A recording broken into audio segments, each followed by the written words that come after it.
Hi everyone, today I want to talk to you or give you an overview of Chapter 8, Creating Graphics.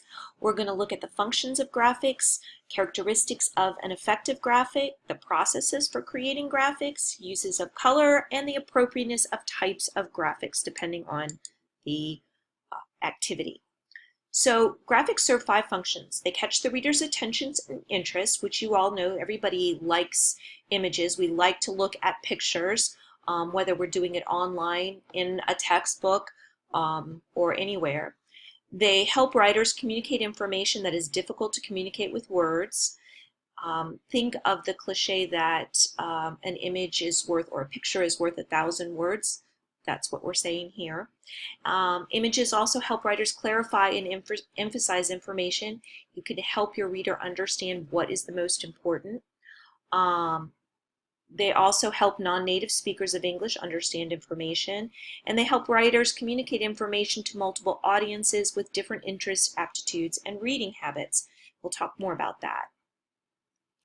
Graphics are indispensable in demonstrating logical and numerical relationships. Here, think of charts, for example. Numerical charts can provide lots of information. Graphics can also communicate spatial information more effectively than words alone. Think of a map here as an example of that. Graphics can communicate steps in a process more effectively. Here that might be something like a flow chart where you start with one step then go to the next step. Graphics can save space. Again, what you can say with an image or a graphic is much more than what you can do if you have to write it out and explain it verbally or in written terms, in a written format. Graphics can also reduce the cost of documents intended for international readers. So for example, rather than having to produce instructions in German and Spanish, you can simply provide the directions in a form of a series of images or graphics. Effective graphics have 5 characteristics. They serve a purpose. They are simple and uncluttered. They have a manageable amount of information. They meet the reader's format expectations, and they are clearly labeled. So starting with a purpose, don't just stick a graphic in there to have a graphic. It has to have a reason for being there. Good form is usually that in your text you refer to the graphic. Graphic 1 illustrates X, so you explain what it's there for. It should be simple and uncluttered. You want your reader to be able to get the information that you want to convey. So don't have 15 different colors and complex images. You really want it to be simplistic, straightforward. Think clarity here. It presents a manageable amount of information. Again, one image, one idea. It may illustrate several points of that idea, but really just one main idea. It meets the reader's format expectations. If a graph is appropriate, then you're going to use a graph. If a picture is appropriate, then that's what you want to use. If a pie chart is what is needed. So you need to determine what the best type of graphic is that's going to best convey the information that you want to convey. It is always clearly labeled. As I said in the first bullet point with a purpose, make sure that you refer to it and you say in the chart below, or the chart below describes whatever it is that the chart below describes or illustrates, or whatever you need to say there. There are several steps for creating graphics. The first is planning. You've got to figure out what it is you want to do. The second is the actual creation of it. You create it. Then you revise it. You make sure that it is appropriate for the document. Maybe you move where you've placed it. You may make it bigger, larger, whatever it is, but you create it, put it in the document, make sure that it is where it wants to be, and then whatever sources that you have used to create the graphic, so for example, if you're gathering data from multiple sources, you want to make sure that you cite those sources, and certainly, well, we'll talk about that in a minute, but if you're using an image that someone else has created, you want to, the best case scenario is to get permission, but you always want to cite the original source of the image. You never want to present an image as being yours if it is not yours. That is just another form of plagiarism. Following are 6 suggestions to represent data honestly in graphics. One of the, I guess, challenges of creating graphics is that we do this so in an ethical manner. So you want to make sure that you are following these suggestions so that you are providing good data in a manageable and understandable format. The last thing you want is for your graphics to mislead or be confusing to your reader. So you always want to cite your source and obtain permission. I just spoke about that. Include all the relevant data. Don't just include the data that support your point, but all of the data. Begin the axes in your graphs at 0 or mark them very clearly if you do not. 0 is what we generally expect. If you're not going to do that, make sure that your reader is very clear that you have done something different than that. Do not use a table to hide a data point that would be obvious in a graph. So again, that has to do with the appropriate type of graph. You don't want to use, you want to use the best type of image or graphic that's going to present the image in the clearest, most reasonable manner. Show items as they really are. Again, ethics, be honest. Do not use color or shading to misrepresent an item's importance. So usually one of the ways when we think of the color red, we think of danger or warning. So don't make something red as a danger or warning if it's not a danger or warning. So use another color, maybe yellow or blue or something like that that doesn't have that same kind of warning connotation. There are 5 guidelines for integrating graphics into the text. Place the graphic in the appropriate location. Again, make sure it is close to where you are talking about it in the text. Always introduce the graphic in the text and explain the graphic in the text. Don't just stick it in there and say, see chart 1. You need to explain what is on chart 1 and how it is relevant to the conversation that you are having. Make the graphic clearly visible. Again, when you're creating your own images, use the appropriate kind of typography. Make sure that it is the appropriate font size, and make them clearly accessible. Make sure that the reader can easily find them and view them. When you're planning your graphics, consider your audience. Again, remember, audience purpose. That's always what we're looking at when we're doing any kind of technical communication. What is the purpose of the graphic and how is it going to support the purpose of the document? What kind of information do you want to communicate? And what are the physical conditions in which the readers will use the document? An example of this is a map. Maps are folded up. Maps are not in paper format, I'll say. That's what I'm talking about specifically. Maps are not meant to be viewed or looked at while you're driving down the road. A paper map. You are meant to be able to take some time, open it up, unfold it, and look at different areas. So that's very different than, say, the driving directions that are built into your cell phone. That might include a map, but it's also got oral directions as well, so that you're not looking at it and driving at the same time.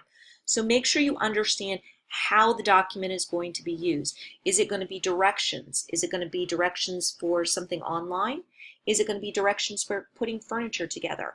How is the user going to use this particular graph or image? When you are planning how to create graphics, consider time, money, equipment, and expertise. How much time do you have for this project? How much money do you have? Is it going to cost? Do you need to hire a graphic designer? What equipment do you have? As I talked about in the earlier lecture, when we're talking about color, if you don't have access to a color printer, then you want to limit your use of color. Keep it at a minimal so that the shades of gray are very can clearly represent your information. And what is your expertise? Do you know how to use Excel to make charts and graphs? If you don't, then don't try to do something you don't know how to do. Make it as easy as possible for yourself, because it's not going to work out well for you otherwise. You can use different approaches. One of the approaches that you can use when using graphics is to use existing graphics. Okay, if you have access to a data sheet and you want to revise a chart, you can use those graphics from data that already exists, or you could modify the existing graphics if you know, again, how to use Excel to do that. You can create graphics on a computer. Word has tons of features now that will allow you to create flow charts, all kinds of images that you can include, pie charts, etc. You can have someone else create the graphics for you. If you know someone that has these skills, then that would be the person to ask. Use color effectively. Don't overdo it. Use color to emphasize particular items. Again, red is one of those colors that we tend to communicate danger or warnings with, or to tell people to stop. Think of a stop sign. So you really want to use red sparingly, or red to emphasize those items. You want to stop now. This is a warning. This is a danger. You want to use color to create patterns. We saw that in the last lecture, again, how different websites used color to create hierarchy or information. Use contrast effectively. You'll always want to use a high contrast. High contrast is much more readable than a low contrast, and we'll see that in a few minutes. Take advantage of any symbolic meanings colors may already have. I went through red. And be aware that color can obscure or swallow up text. So use color sparingly.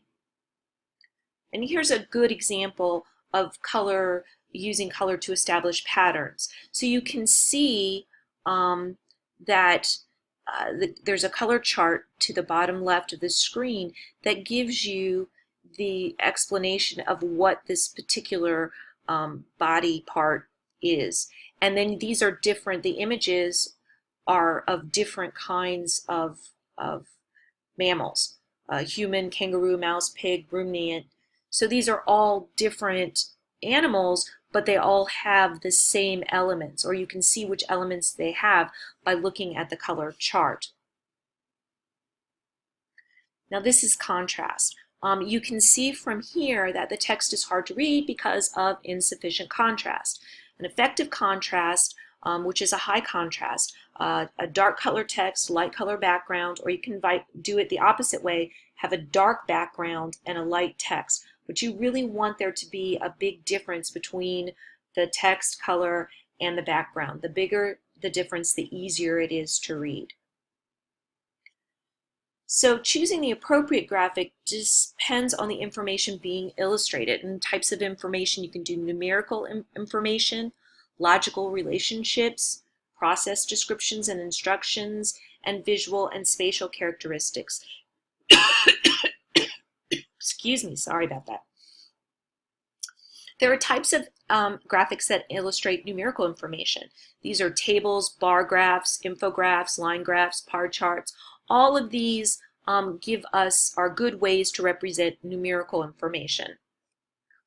And then there are logical relationships, and those can be best explained in diagrams, organizational charts, flow charts. Those kinds of things can show logical relationships. There are also graphics that help illustrate process descriptions and instructions. Checklists, flow charts, logic trees, all of these are good items to use for descriptions and instructions. To illustrate spatial characteristics, think about photographs, screenshots, line drawings, maps. All of these can help illustrate spatial relationships. A typical table has these parts. It has headings, it has columns, it has rows. You can also see it has a title, a name, natural gas, plant stocks, and then you can see that it has what is called a key below it. So the key below it is to clarify any kind of information or data. For example, the NA means not available, or W is withheld to avoid disclosure of individual company. So you always want to have some kind of key if you're using any kind of abbreviations or shortening any information, so that your reader knows what he or she is reading. There are 9 guidelines for creating effective tables, and I'll just go through them quickly. Indicate the units of measure. Is this inches, centimeters, meters? In the stub, the left-hand column, list the items being compared. In the columns, arrange the data clearly and logically. Do the math. Make sure that your math is correct. That's huge. Provide footnotes when necessary, and if you did not generate the information yourself, indicate where the source or what your source was. So again, don't present something as your own if it is not your own. These are horizontal and vertical bar graphs. So you can just see they can be providing the same information. It's just which way is going to be better for your reader, easier for you to convey the information that you want to convey. One is not better than the other. When making bar graphs, make the proportions fair. If possible, begin the quantity scale at 0. Use tick marks, marks along the axis, to signal the amounts. Arrange the bars in a logical sequence. Place the title below the figure, and indicate the source of your information if you did not generate it yourself. And this is an effective bar graph. Here with the bar graph, you can see the lines going across. Not only do we have tick lines, but they go from one side of the page to the other. The basic bar graph has 5 variations: a grouped bar graph, a subdivided bar graph, a 100% bar graph, deviation bar graph, and stratum bar graph. Finally, this is an example of an infographic. You can see here that this it's an infographic of infographics, but the idea is to explain using images the relevance of using infographics and how they can support the content that you are creating. Infographics make a claim, they include accurate data, and they file the guidelines for the type of graphic you are creating. And they also you can include words, and so you want to write concisely. This is not the time for a 500-word sentence. This is time to make it short and sweet and clear. They don't present too much information. Don't try to do too much in one infographic. Don't go on forever. And test the infographic. See if it actually conveys the information that you want it to convey. Work through the steps, or the parts of the graphic, and make sure that it makes sense and it's logical. And ask a colleague to do the same. So it's just like proofreading. Make sure that it's logical and makes sense to others. For line graphs, begin again with the quantity scale at 0. Use reasonable proportions for the vertical and horizontal axis, and use grid lines to help your readers read quantities more precisely. And here's an example of a good line graph. And you can see how they've used contrast well here. They've used fonts and typeface as well, and they've used, like, for example, we've got the emissions per GDP is a bold line, and the real GDP is a regular line, so that they illustrate the same information or similar information, so they're used the same color. And the same thing with the orange lines. And we've got the baseline there at 100, so we can see that 1999 equals 100. And we can go through the years to 210. Whoops, sorry, went the wrong way. So follow these guidelines when creating effective line graphs. Begin at 0. You use reasonable proportions for the vertical and horizontal axes. Use grid lines, again, because it helps your reader read the image. Okay, here we are. Going in the right place finally. Next, we've got pie charts. Restrict the number of slices to no more than 7. So you don't want to make it 7 is pretty small. You really want, 5 or 6 is good. 7 is getting up there. Begin with the largest slice at the top and work clockwise in order of decreasing size. Put small amount quantities together in one slice so you can have like a combo or miscellaneous section. Place a label horizontally, not radially, inside the slice. And we'll see. Emphasize one slice. To emphasize a slice, use a brighter contrasting color or separate the slice, blow it out, separate it from the pie. Check to see that your software follows the appropriate guidelines for pie charts. Don't overdo fill patterns. Check that your percentage adds up to 100. Again, do your math when you're creating these kinds of graphs. How effective is this graphic? I'm not going to go into this now because that's actually your assignment, but pay attention to the use of color and why color is used. Look at the pieces. Is there another way or a better way of creating or displaying this information? So those are kind of the elements that I want you to pay attention to. Use these 4 techniques to show motion or action. The first technique is the arrow that shows somebody that you pull the tray out. The next one is the starburst, and that indicates that something is blinking. The next is to shake. You see the lines that suggest vibration. And then the last one is we have the first image before and then the second image after, so that can indicate movement as well. So those are all wonderful tools that you can use to indicate movement in your image. When you're using photographs, eliminate extraneous background clutter that can distract the readers. Do not electronically manipulate the image. Help readers understand the perspective, where you are looking at it from. If appropriate, include a common object in the photograph to give readers a sense of scale. I was at the Smithsonian yesterday and was looking at, or took a picture of a T-Rex, and without having a person in the image, you really can't tell the size of it. So really you need something in alongside the image to indicate just how large it is to compare it appropriately. Label the components if it's appropriate, or you have certain important elements that you want your readers to focus on. Line drawings offer a couple of advantages over photographs, but again, this has to do with your skill and your abilities.